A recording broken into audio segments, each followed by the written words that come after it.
Hey everybody, we're Pin and Pole DFS. I'm Ricky. I'm Keaton. And we're talking about the AT&T Byron Nelson Classic. Yeah, new golf tournament at the TPC Craig Ranch. Not a new golf tournament. Well, I'm sorry, a new venue for this golf tournament. There you go. I don't know about that either, but the First Craig year. Ranch seems like a dumb name, but we're going to try our best there. Strong start. As long as Keaton stays out of my frame, we will be ready to roll today. All right. Housekeeping. What is up with housekeeping? We've got our weekly show beer. It's the Firestone Mind Haze IPA. We are breaking the only rule that we have had on DFS, and that is to have a North Carolina beer. Yep. And we're going to bring you one from Robles, California. We had to go with what was in the fridge, and Paso Robles. Our good beer, lovely beer shopper did not make it to the store. Very good beer, though. So. Hazy IPA. Anyways, nonetheless, as usual, thank you to our viewers. If you have not yet, make sure to subscribe. We need more subscribers. We need more viewers. We need more likes. We need more comments. And you can help us with all that by liking, commenting, and subscribing. And then sharing it to people. Absolutely. And, as because we've been on a heater, so let's pump it while it's going good. As usual, make sure to comment below with your pick for the week. And then from there, we're going to jump into last week's results. Mine were like this in golf, and yours was a lot better. More like this in golf, but really solid on NASCAR. Yeah, I mean, mine was but better that's a different show. Not as good as yours. Check out. But, and then we will jump into the Byron Nelson. So, Keaton, who was coming off of his just ridiculous 20 grand win last week. Yeah, diversified a little bit. I still had a few dollars on FanDuel. Actually, I don't play FanDuel very much, but I think I put 10 entries into this tournament with what I had left on FanDuel. And this lineup ended up finishing 7th. Rory closing out was huge for this lineup. Same with Bryson pulling a comeback, making the cut on the number we were talking about before the show. And I'm sure everyone that is watching that's into golf has heard that Bryson flew home thinking he missed the cut on Friday. I heard it about 5 minutes ago. Fly back Saturday morning. Played really well, shot 3 under on Saturday, 1 under, 3 under also on Sunday. And yeah, ended up posting a -4 tie 9th.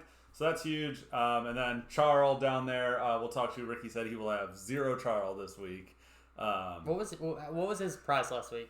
I honestly don't remember like what he cost on. I think he might have honestly been 7,100 on DraftKings last week. Are you looking back to see what Charles cost last week? Yes. Yeah, I want to say $7,100. It was like $95,000 this week. He's like $8,400, I think. But he was $7,200 last week, and he's $8,100 this week. Absolutely not playing him. Yep. But nonetheless, Keaton likes him, which means you probably should play him because he's been more right than I have recently on the golf side. So also on the NASCAR side. I just take all Ricky's picks in NASCAR. Don't worry about that. Anyways, Tune into that show. Yeah. Byron Nelson. The Craig Ranch. Tell us about the Craig Ranch. Yeah, so it's in McKinney, Texas. It's north of Dallas.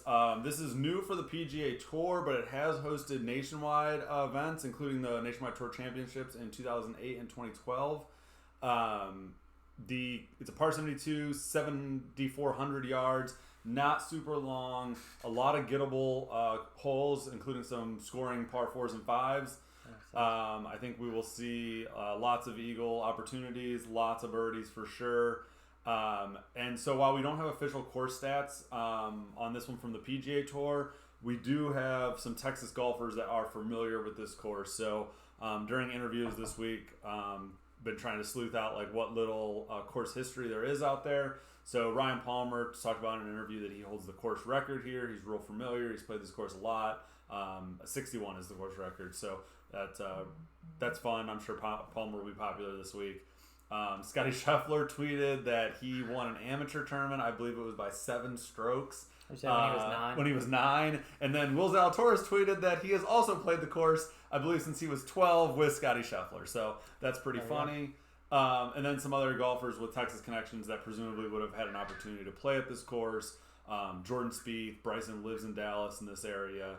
And then Dylan Fratelli went to University of Florida. So which is not. Or I'm Texas. Sorry, University of Texas. I'm sorry. There you go. That is in Texas. But actually, now that I say that, I think Dylan Fratelli did go to the University of Florida. So he may or may not be in Texas. Take Dylan Fratelli off that list, or double check it on Wiki because he actually, I'm fairly certain, is actually University of Florida. But somebody who definitely went to Texas is Scotty Scheffler, and it's somebody I really like and don't understand why he's as cheap as he is this week.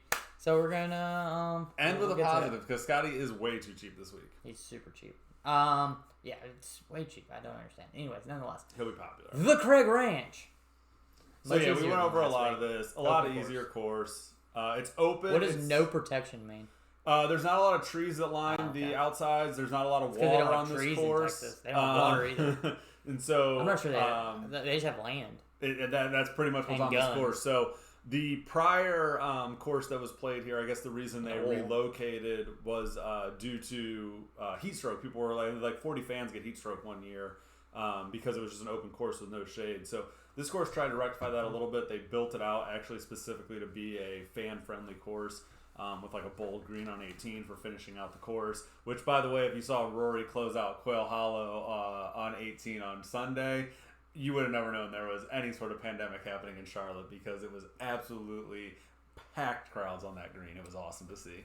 And Rory feeds off the fans, so that was pretty awesome to see Rory close out a win. We are all very happy in the Ricky Parker household, which is literally just me. Nice. Is very happy about Rory being back. Rory's back. Even though he never left. I've said this on multiple shows previously. I know he's not playing this week, so we probably don't need to get into it. Next week. He never left, you dum-dums. Yeah, he missed the cut at the Masters, but he was playing good before then. And just because he hadn't won in a year and a half, he was still playing good. And y'all were like, Rory, what's wrong with him? People are dumb. Nonetheless, winning is hard on the PGA Tour. Do you have any comments about what this course favors? Yeah, so I guess real quick, the only protection this course may really offer is going to be wind. Texas has historically had some strong wind courses. Or strong wind affecting courses. Strong wind courses. It's all wind on that course. Excellent. It's some affecting to some tournaments. And so looking at the preview this week, it looked like it wasn't going to be too much of a factor on Thursday, Friday. But the winds were looking to pick up over the weekend. So not much you can do in terms of building rosters with that information.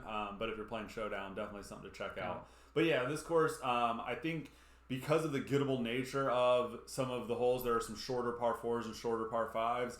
I think there's a definite advantage to length at this course. Okay. And so I love Bryson this week. I loved Bryson last week, and he sort of paid off. I don't know. But I think this can be a week that we can get Bryson to get a W. And then it's a preview for next week's course because next week's course is absolutely full bomber, par 72, 7,900 plus yards. It is going to be absolutely a test for leg. The rough's going to be this deep, and Bryson can't hit a fairway to save his life. It should be interesting to see. But anyways, he probably says a par 62 though, and then he'll end up shooting 78. It's fine. But yeah, we have 156 golfers. DJ withdrew already. He said he had a knee injury flare up, so I'm sure he'll be fine by the time the PGA rolls around next week. I think he probably wanted to enjoy another week of vacation, but couple lines, he'll be ready to roll. Yeah.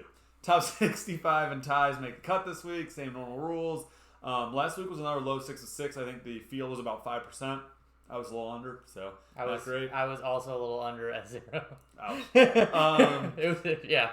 Golf was done to me by like midday Friday. Nice. I had a couple shots and like a couple guys like missed the cut. More opportunity to focus on Xfinity, which worked well. Yeah. But yeah. So more golfers kind of view this differently. So some golfers use this tournament as a warm-up for next week's PGA Championship event. So we see Hideki returning from Japan for the Masters celebration. And some of that may also have to do with, same with the Euro Tour players, with quarantine rules. They may need to be here a little bit longer. And they figure if they're going to come over here in quarantine, they might as well get 2 tournaments in. So we see down there the European Tour players that didn't play in this week's European Masters are in this event. So Thomas Pieters, Thomas Dietrich, Michael Fitzpatrick. Fitzpatrick. There's a couple other. There's a handful of Euro events. Matthew Fitzpatrick, even better. He's on my list. Michael Fitzpatrick, I'm pretty sure I went to high school with. Perfect. Do you think he's going to play in this event? No. Okay. Can we get him to come on our podcast though? No. But yeah, so there are some players that we don't always see. Brooks, like Ricky talked about earlier, is back, but is he healthy? We'll have to see. Since it's not the Masters, we're not going to get the pre-tournament coverage that we did at the Masters, where we had to see pictures of Brooks leaned out to the side. And since it's not a major, Brooks isn't going to win. Brooks doesn't care. I mean, to be fair, I think the only reason Brooks would care in that he wants to show that he's healthy and back and get on a hot streak before the PGA Championship. But then some other top players that we see just take this week off, like Patrick Cantlay, or some of our other top named players in the field every week just don't play this week. So Victor Hovland going to take the week off, coming in strong for next week's PGA Championship. Who isn't taking the week off? These guys. Because this is our favorites list. These are actually Vegas' favorites list. Vegas' favorite list, of which I don't even like half these guys. So you know who I do like? Spieth. So betting wise, Spieth is probably the first guy that I would click. The guy that's interesting on this list that has not been getting a lot of love around the industry, and I was surprised to see his odds were the fourth highest, is Daniel Berger. Yeah, I like that guy. I love Daniel Berger. My first good PGA win came with a Daniel Berger W, and so Daniel Berger holds a special place in my heart. Special place. So I was interested to see Daniel fourth highest in odds. Not reflected there in salaries, 10-1, so he's still expensive, but not nearly as expensive as his odds would imply. And yeah, I might have a decent amount of Daniel Berger this week. I didn't anticipate that until I started digging into some of these numbers. But the other guy... You know who I really like who's not on this list? Who's Scotty Scheffler at 22. Scotty Scheffler is there. He's, I believe he's like plus 20. I'm sorry, I don't see him on this list. He's at 2,200. I just looked it up. On DraftKings or what site? Because I was using DraftKings because OddsShopper was not working for some reason. I don't know. This is just oddschecker.com. Okay. OddsChecker's pretty good. No, that's run by I can't remember. Jeff something. Big Jeff. Shout out to Jeff. Jeff with a G. Something. Real nice guy. He goes on the Pat Mayo show every once in a while. Yeah. Check him out. I wish I could remember his name, but he runs OddsChecker. Yeah, but anyways, 2,200. I like that odds better than any of the other odds. Yeah. Scotty Scheffler. Locking in his good Texas boy. I think that's fair. Yeah. The other guys, I've already let my opinion known on Charles Schwartzel. Honestly, I like the plus 6,000 bet better than playing him at 8,100. Yeah, and that's probably a decent line to take with Charles. Is just bet him for the outright win and fade him in DFS. Yeah. Siwoo I included here. He's probably not technically a sleeper at plus 4,500. But Siwoo's been gone for the last 3 or 4 weeks. We haven't seen Siwoo play. I guess probably since the Masters. He played the week after. He played the week after Masters. But so it's been a few weeks since we've seen Siwoo play. Siwoo is a golfer that when he cares, he's kind of like Brooks. Putters in the bag? Yeah, right. He's gonna bring 2 putters this week. Okay. Yeah, right. Yeah, he's gonna sacrifice like some random wedge and then just bring 2 putters. No, but in all seriousness, no, I've not sacrificed that 3 wood. And speaking of 2 clubs in the bag, I assume that Cam Champ has 3 to 4 drivers at all times. So Siwoo was coming off the events. He's another player like Brooks that only cares about big tournaments. So I think he is probably someone I may not play a ton this week.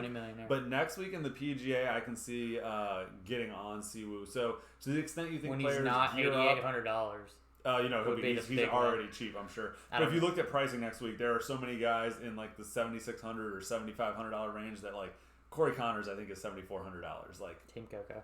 Let's go Team Coco, yeah. Kelly wouldn't let me call him Coco at the tournament. It was pretty funny. And then Patton Kazari is actually someone that has popped up quite a bit when I was looking at my model earlier and was surprised to see because I've been off him for a few weeks. But he popped up, and I will have him because this is a week. He might be one of the few people in the 7,300 range that's worth it on. Yeah, so actually we'll get to it later when we start talking about the pricing. But this is a week that I think really favors studs and duds.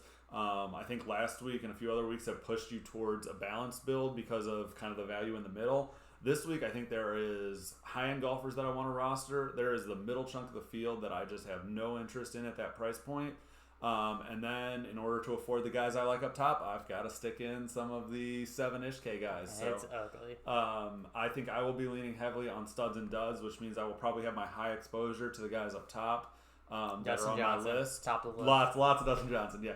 But I'll have my high exposure up top, and then I will be mixing in a lot of lower exposure mid-price players that we'll see as we go on here. There we go. And speaking of top of the list, right there, Dustin Johnson. Put him in, boys. Out. But yeah, feel free to put him in so y'all can pay the rate. Every lineup. That would be very appreciated. I play the birdie, so if you'd really like to put him in all 20 of your lineups for the birdie, Big win. Help pay the rake. So actually, funny enough about paying the rake, the last 2 weeks, the user Break Ribs has entered a 150 lineup train into the $15 flop shot and not corrected it before lock. So a lot of players will enter I don't know what a train is. They will enter 150 lineups with one reserved entry. So you just build one lineup, you enter your 150, and you reserve it because the fear is so that it has you the forget. same lineup. Yeah. So the fear is you forget to enter. I see a lot of people do that on in super drafts on accident. Yeah, and then they never go back in and save it because they want to. They want to make sure they get a spot in the contest. Yeah. That's why people finish like fifth through 15th with an entry on the super drafts. So it's called a train. So they'll enter a 150 lineup train, and Break Ribs for 2 weeks in a row forgot to fix his train and entered the same exact lineup 150 times. What are you doing that you just forget to enter a $2,250 worth of entries? Nonetheless, back to the $10,000 to $11,000 range. People I like Spieth. Yeah, and I like Spieth. Berger, and I'll probably have some Bryson. I as usual stay away from Rahm. You will grudgingly have Bryson, and you will not put Rahm coming off a miscut, huh? Nope. I'm gonna go with that miscut win narrative, and I'm gonna go back to Rahm. I mean, probably should go to Matsuyama. I don't know. Matsuyama was expensive. I don't like the coming off a win and celebration. He presumably probably hasn't been playing a lot of golf in the last 3 or 4 weeks. It's just party time. Just partying, running through Japanese girls, whatever Hideki's doing. Is Hideki married? I'm not sure. Hard to tell. But he's been having a lot of fun in Does Japan. that matter? Yeah, I don't know. It's hard to tell. I think Japan's a pretty respectful culture. That feels stereotypical. It's a positive stereotype? Hard to tell. I don't know. Ricky's going to edit that whole portion of the show out. It's fine. But yeah, in this range, I will play a lot of this range. Actually, pretty much everyone except Hideki I will be playing in this range. I probably am going to fade Hideki coming off a win. Just don't tend to play guys coming off a win, particularly when they had a major win and presumably have been celebrating like crazy, he totally should have. I also like Berger more or Spieth. Exactly. Right around them. Exactly. 100%. And I like the people in the $9,000 range. I love even more. this whole range. Let me tell you. Except for maybe Sam Burns, I think he's a little expensive. He feels a little expensive. So does Sergio's way Sergio expensive. feels expensive too. Palmer, but pretty much everyone else on that list, let's get it. I really like. I've already put in my week lock, and that's Scotty Scheffler. Yeah. He's so cheap. $9,400 is way too cheap for Scotty Scheffler here. Zalatoris coming off the miscut, his first miscut in forever. Speaking of forever, Rahm literally broke the streak. Rahm had gone over a year without missing the cut. And now the longest is Joaquin Niemann, the longest on tour. Shout out, not playing this week. He's not playing this week.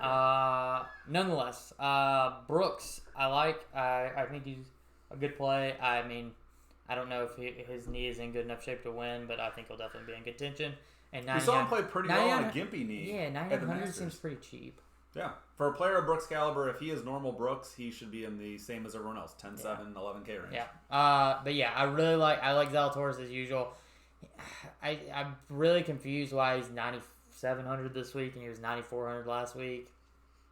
But, I mean, I'll probably still play him. I know he had a bad week, but he's it's Will Zalatoris. He's so good. And, it was only because I was hyping him last week that he had a bad week. Yeah, I hype him every week, so I probably shouldn't hype him this week. You know who I am hyping this week? Who's that? Scotty Scheffler. Yeah. And I think Mark Leishman's also another one that's interesting. He's coming off the second place finish in... did he finish second at Valero? But then he won the teams event with Cam Smith. And so, good form.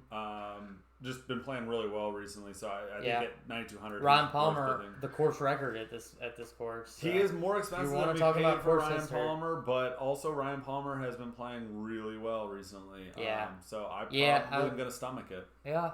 I'm probably going to go back and forth. I'll probably have him in some. Sergio at 9,000, I probably want a lot of. He's just expensive. Nope. He's too volatile. And then his $8,000 range, I don't want anybody. That's rule. Not actually true, but basically. So I'm actually I like Jason Day. I'm not interested in Jason Day. You know who I don't like? Luke List at 8,400. No. That's so expensive. He's a good golfer, but that's so expensive. He's a very good golfer, and I play him a lot, but I normally play him when he's like 7. Yeah, exactly. And his missed cuts, he literally has only made like half the cuts. As evidenced by the fact that he's made 11 out of 22 cuts. Yeah. Like I don't want that percentage when I'm when I'm picking my $8,400 golfers. Yeah, that's totally fair. Especially when I think it's really hard to fit in a lot of these guys if you're trying to go up top for some of the $9,000 or even $10,000 I don't really want golfers. to touch it. Thomas Peters is someone that's really interesting. German golfer that has played really well in Europe but hasn't played over here that much, especially since the COVID break. So I will definitely take my chances as we see when European players come over to play PGA events. Well, one, we haven't seen them play that well this year, but historically they have played fairly well. But the other thing we see on DraftKings is just super low ownership.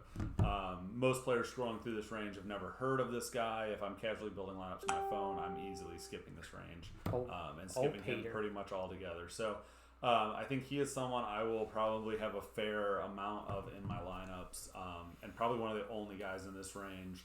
I might have a spattering of Siwoo just for kind of the, Siwoo can always go out and win. I think Aaron Wise is another player that's like boom bust. So in GPPs, I like Aaron Wise. Charles, we saw do well last week. And then the killer Keith Mitchell, we saw, almost win, right? If Rory hadn't fended him off. I'm not sure who fended off who, whether Keith kind of gave it away. Hard to tell. Mostly Keith giving it away, although Rory on 18 did close the door pretty hard. You gotta win. Yeah, Rory on 18 was close. I like Cam Champ, but he's still a little bit expensive he's a real boomer bust. Yeah, he's super volatile, but I think, like you said, in a GPP. Yeah. He's going to have about 7 drivers this week for a short course. And then this range... Throw a dart. I don't know. No, I think Alex Noren's been playing well. Taylor Gooch we saw make the cut last week and play well. Charles Howell, same thing. I'm playing a lot of Ricky. Again. Putting in Ricky every week because I think he's going to come back. That's fair. Ricky could join the Spieth and the Spieth and Rory train on the hashtag comeback tour. I don't know how we're acting like the way that Ricky Fowler playing right now compares to anything that Rory's done. We'll roll it back to 2015. Literally the player of the decade, Rory McIlroy. People forget how good he was in the early 2010s. He won 3 straight Players of the Year in the late teens. Yeah, he's insanely good. Rory's insanely good. People don't get it. Nonetheless. But I was just saying, we could roll the clock back to 2015 if Ricky Fowler, Spieth, and Rory were just winning tournaments left and right. I don't know. I've been playing Ricky because I think at some point it'll come back. When you're that good, it has to come back, right? In theory. Yeah. I think Villegas, after withdrawing last week, may still catch some ownership this week. He's so expensive. He was popping on people's rosters last week. Talking about somebody who was good 20 years ago. Yeah, right. Well, then the Gim Reaper down there, I think he will also be popular. I like Sebastian Munoz every week. Yeah. He's a little expensive, but not too bad. No, I think he's also another player that has the potential to You know what I like? I like 2 guys at the 7,400 range. And we're about to see a couple of guys here. Holy cow. You're going to see it really small. It's going to be real small. But I like EVR every week. But coming off the miscut, EVR as somebody who we talked about how makes a cut, misses a cut. Yeah. But I also really like Ryan Moore here as well. That he's somebody who fits in that range. Really, all those guys at like the $7,400, $7,300 range, I kind of like. I was actually just getting ready to say, so I'm pretty much going to run through a mixture of guys that I'll probably have lowish percentage ownership exposure to, but just in order to be able to afford the expensive guys, I'll be mix and matching Ben Martin, EVR, Ryan Moore, Patton Kazari, Pat Perez, probably not Doc, Tom Hogue, definitely pumping Hogue every week. Vegas killed me last week. Wesley Bryant, Patton Rogers, Wesley Clark, Vincent Whaley. That's it. There you go. What more do you need?